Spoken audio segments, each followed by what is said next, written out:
নমস্কার বন্ধুরা, আবার একটা নতুন ভিডিওর সাথে আমি সুমনা। প্রথম অধ্যায়ের 18টা শ্লোকের বিশ্লেষণ আমি আগের ভিডিওগুলোতেই করেছি। আশা করি আপনাদের ভিডিওগুলো ভালো লাগছে। আজকে থাকবে আমার 19 থেকে 22 নম্বর শ্লোকের বিশ্লেষণ। তাহলে চলুন বন্ধুরা, ভিডিওটা শুরু করা যাক। শ্লোক নাম্বার 19। স্বঘেষ ধৃতরাষ্ট্র নাম হৃদয়ানি বেদরানাথ নভস্য পৃথিবীম চ এব তুমুল অভনুনাদয়ম। এই শ্লোকে এটাই বলা হয়েছে, ভীষ্মদেব এবং দুর্যোধনের পক্ষে অন্যান্যরা যখন শঙ্খ বাজিয়েছিলেন তখন পাণ্ডবদের বুক ভয়ে কেঁপে ওঠেনি।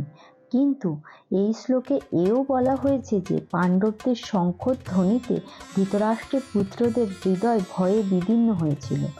সেটা পাণ্ডবদের নিজেদের কারণে এবং ভগবান শ্রীকৃষ্ণের প্রতি তাদের পূর্ণ বিশ্বাস ও শরণাগতির জন্য। ভগবানের কাছে যিনি নিজেকে আত্মসমর্পণ করেন তার মনের কোনো ভয় থাকে না, এমনকি চরম বিপদেও তিনি অবিচল থাকেন। শ্লোক নাম্বার 20। অথ ব্যবস্থান দৃষ্টাবধিত রাষ্ট্রন কপিধ্বজ প্রবৃত্তে শাস্ত্র সমাপতে ধনু উদ্দাম পাণ্ডব ঋষিকেশম তদা বক্কম হৃদয়ম অহো মহীপতে। এই শ্লোক থেকে বোঝা যায় যে যুদ্ধ শুরু হওয়ার মুহূর্তে ভগবান শ্রীকৃষ্ণ দ্বারা প্রত্যক্ষভাবে পরিচালিত পাণ্ডবদের অপ্রত্যাশিত সম্রাটসজ্জা দেখে ধৃতরাষ্ট্রের পুত্ররা অত্যন্ত হতদম্য হয়ে পড়েছিলেন। অর্জুনের রথে হনুমান চিহ্ন অঙ্কিত ধ্বজাও একটি বিজয়সূচক ইঙ্গিত দিচ্ছিল, কারণ রাম এবং রাবণের যুদ্ধ হনুমান ও শ্রীরামচন্দ্রকে সহযোগিতা করেছিলেন এবং শ্রীরামচন্দ্র বিজয় হয়েছিলেন। সে কথা তো আমাদের সকলেরই জানা। বিষয়টা হলো, এখানে অর্জুনকে সাহায্য করবার জন্য অর্জুনের রথেও শ্রীরামচন্দ্র এবং হনুমান দুজনেই উপস্থিত রয়েছেন। শ্রীকৃষ্ণ হচ্ছে এখানে শ্রীরামচন্দ্র এবং যেখানেই ভগবান শ্রীরামচন্দ্র থাকেন সেখানেই তার নিত্য সেবক হনুমান এবং নিত্য সঙ্গিনী সৌভাগ্যলক্ষ্মী সীতা দেবী উপস্থিত থাকেন। তাই অর্জুনের কোনো শত্রুর ভয়েই ভীত হবার কোনো কারণ ছিল না। আর সবচেয়ে বড় কথা হচ্ছে যে সমস্ত ইন্দ্রের অধীশ্বর ভগবান শ্রীকৃষ্ণ তাকে পরিচালনা করবার জন্য স্বয়ং উপস্থিত ছিলেন।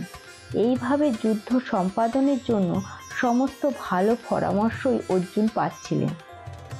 তার নিত্যকালের ভক্তের জন্য ভগবানের দ্বারা আয়োজিত এই রকমের শুভ পরিস্থিতি সুনিশ্চিত জয়েরই ইঙ্গিত বহন করছিল।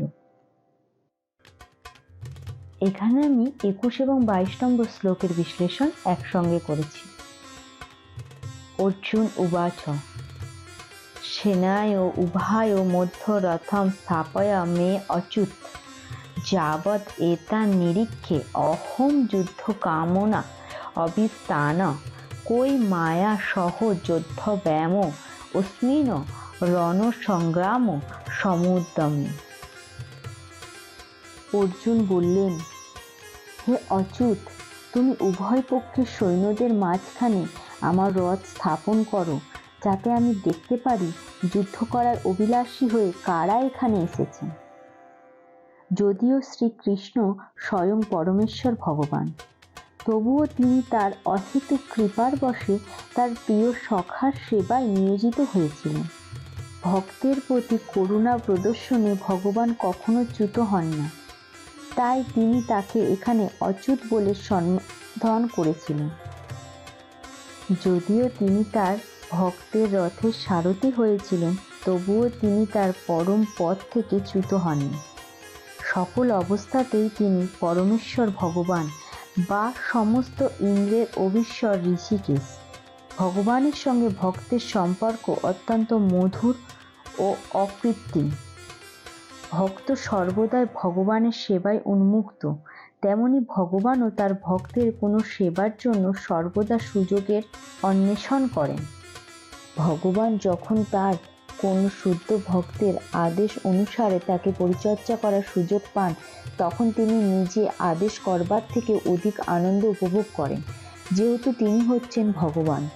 প্রত্যেকেই তার আদেশের অধীন এবং তাই তাকে আদেশ দেবার দুঃসাহস কারণ নেই। কিন্তু কোনো শুদ্ধ ভক্ত তাকে আদেশ করলে তিনি দিব্য আনন্দ লাভ করেন।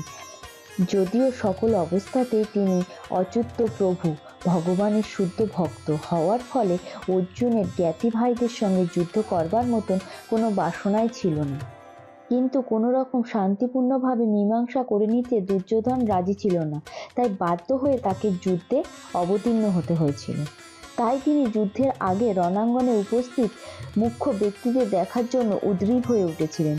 যদিও যুদ্ধক্ষেত্রে শান্তি স্থাপন করার কোনো প্রশ্নই ওঠে না, তবুও যুদ্ধের আগে অর্জুন আরেকবার সকলকে দেখতে চেয়েছিলেন এবং যুদ্ধ তার কতখানি উদ্গ্রীব হয়ে আছে তা তিনি দেখে নিতে চেয়েছিলেন। চলুন বন্ধুরা, আজ তবে ভিডিওটা এই পর্যন্ত। আমার ভিডিওগুলো আপনাদের কেমন লাগছে লাইক কমেন্টের মাধ্যমে অবশ্যই জানাবেন। আর ইউটিউব বন্ধুরা চ্যানেলটাকে অবশ্যই সাবস্ক্রাইব করে দেবেন। আর আমার ফেসবুক বন্ধুরা পেজটাকে ফলো লাইক কমেন্ট করবেন।